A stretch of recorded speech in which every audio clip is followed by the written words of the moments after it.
Welcome to P&B 3 o'clock news updates. I am Idris Amina. On the news at this hour, the International Monetary Fund has predicted that Nigeria's economy will reach 1.85 trillion naira by 2029 in purchasing power parity terms. This forecast suggests a significant growth trajectory for the country's economy over the next 5 years. According to the IMF data obtained by reporters, Nigeria's gross domestic product in PPP terms has been steadily increasing from 1.36 trillion naira in 2023 to 1.852 trillion naira in 2029. GDP is the most commonly used single measure of a country's overall economic activity. PPP is a theory that relates changes in exchange rates to changes in price levels between countries, allowing for more accurate international comparisons of economic data. The data suggests that Nigeria's economy is gradually expanding, although slowly, and is expected to continue this trend over the next 5 years. The shareholders of Heritage Bank push for MD/ED's pro. Some members of the minority shareholders community have called for a pro of the management and directors of the failed Heritage Bank. In announcing the license revocation, CBN said that it was with immediate effect, saying this action has been necessary due to the bank's breach of Section 12 of BOFIA 2020. The board and management of the bank have not been able to improve the bank's financial performance, a situation which constitutes a threat to financial stability.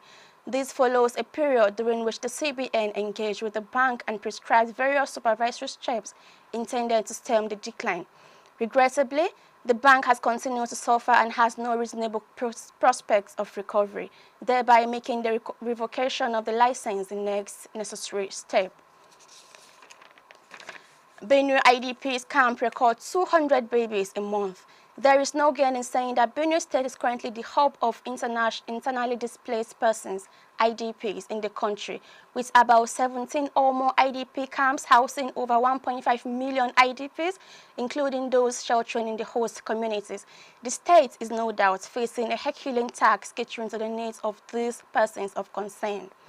The IDPs were forced out of their ancestral homes following repeated attacks and siege by armed herdsmen who are bent on defying the extant grazing law in the state. Though the present administration has pledged to have them relocated back home, but while that move is still being awaited, the IDPs remain confined in these camps, living on the support they receive from the state government, kind-hearted individuals, and organizations.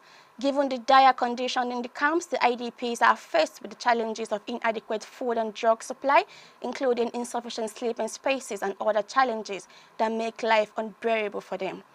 But in the midst of these challenges, one notable issue is the high rates of new childbirth being recorded in some of the camps. Findings indicated that while the IDPs live in dire conditions amid insufficient sleeping space, they still make out time to make babies.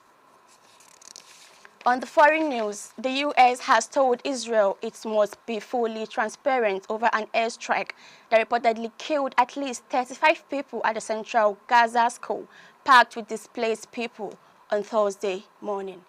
Local journalists told the BBC a warplane had fired 2 missiles at classrooms on the top floor of the school in the Nuseirat urban refugee camp.